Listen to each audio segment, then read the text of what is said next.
Alright, hello guys. So I'm going to give you a little update. This single nut on here with this assembly on front of here was extremely difficult to get out. I'm going to show you here a real quick picture. I think they're in portrait mode, but whatever. Where I used, let's see, I took apart one of these straps, actually not apart exactly, just I took this here apart from that, and I used this strap with the loop on the end and the hook on this end. I had to wile this whole thing. Let's see if I can put this back where it was.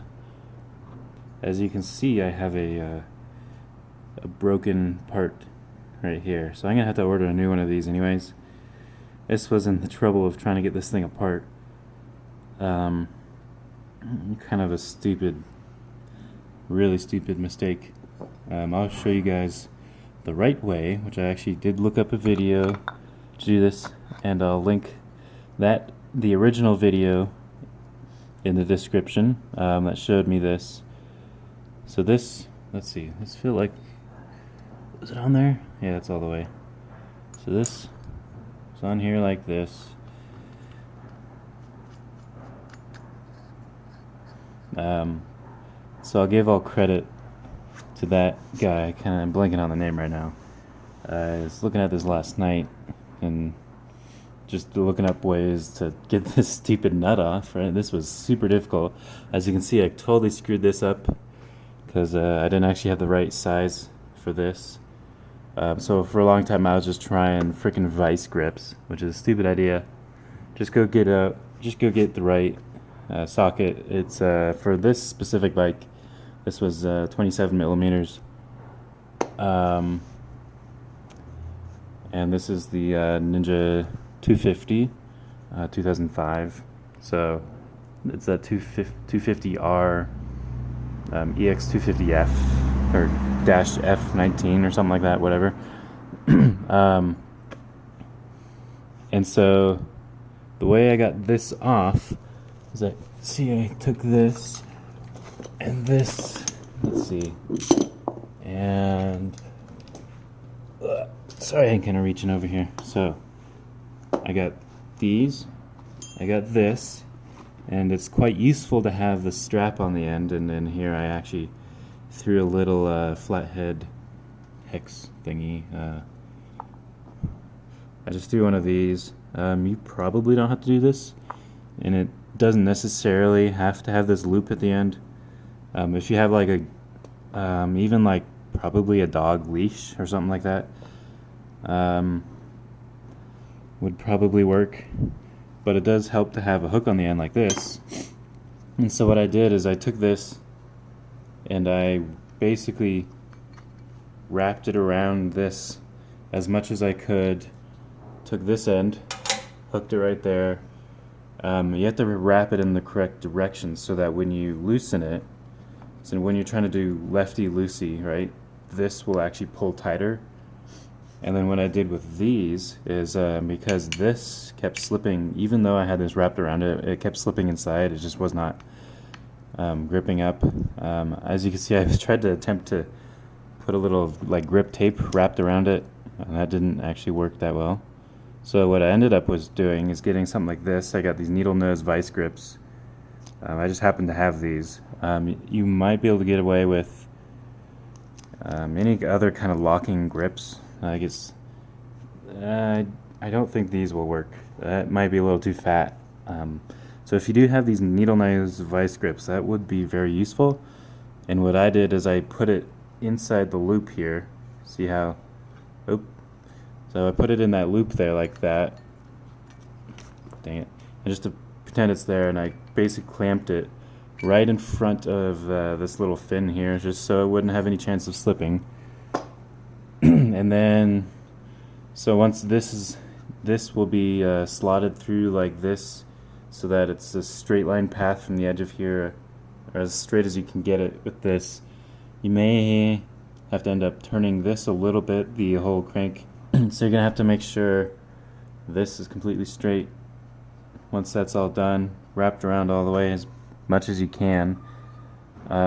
If you have slack, you might have to loop it around something and then hook or whatever. Then I finally went out and got this correct socket. This one, like I said, was 27.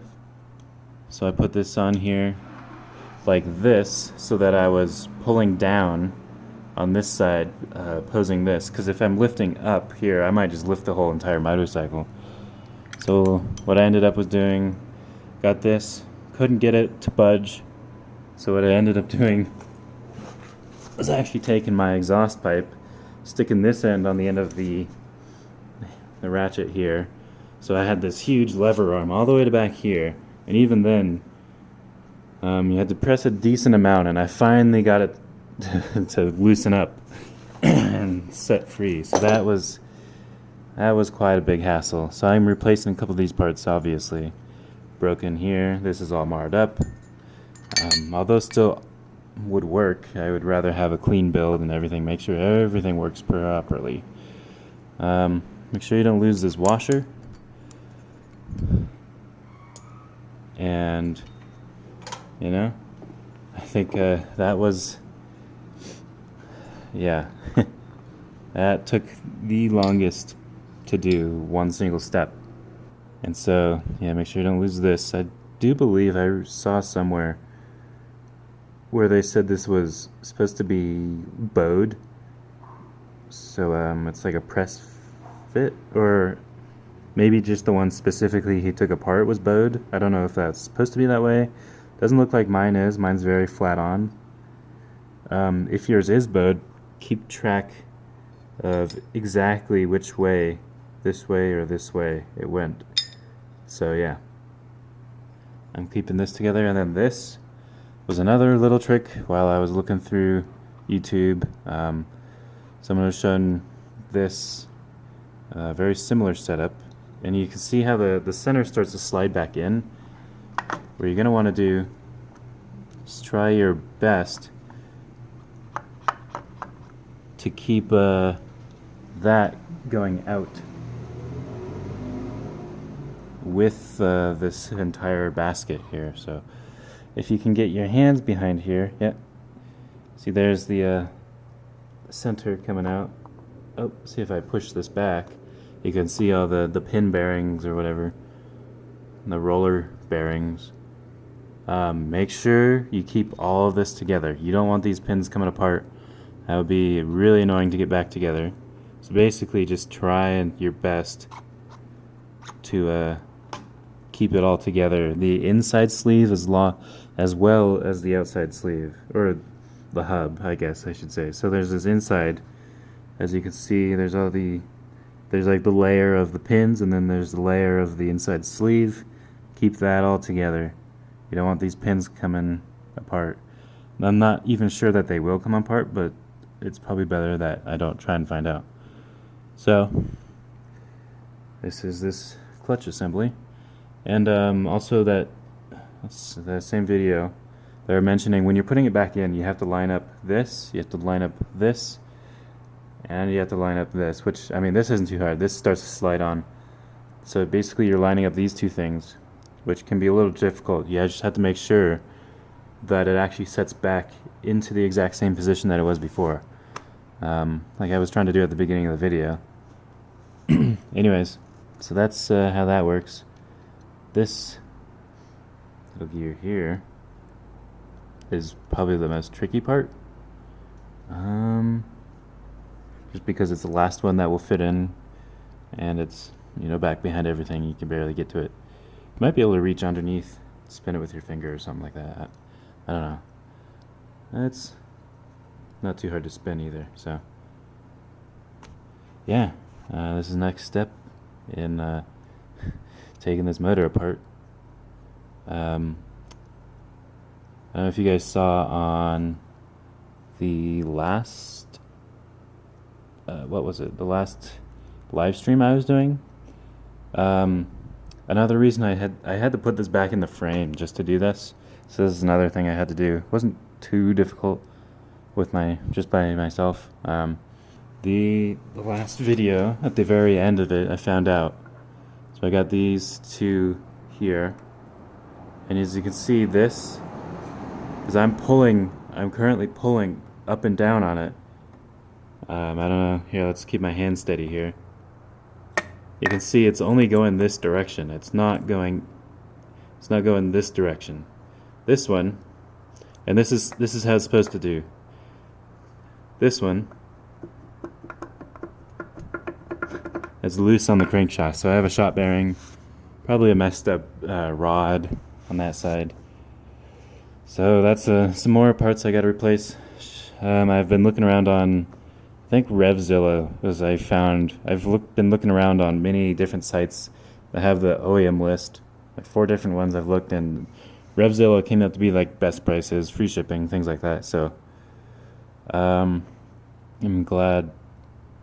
actually kind of glad that, because Revzilla is a site, that I've heard of quite often. So they have that reliability factor to them, and their site's a little easier to navigate too. So looking through OEM parts, if you plug in your bike model, you can actually go look for OEM parts. They have all the schematics and diagrams and part numbers. You can actually click on the part number, and then it brings up the prices and things. So I think that's going to conclude this little short video. I might start working on this a little bit more. I gotta go to class soon anyways, but yeah, I gotta look around a little bit more in here, see if there's anything else I can do, and that's gonna be the end of this video. Thanks for watching, and see you guys later.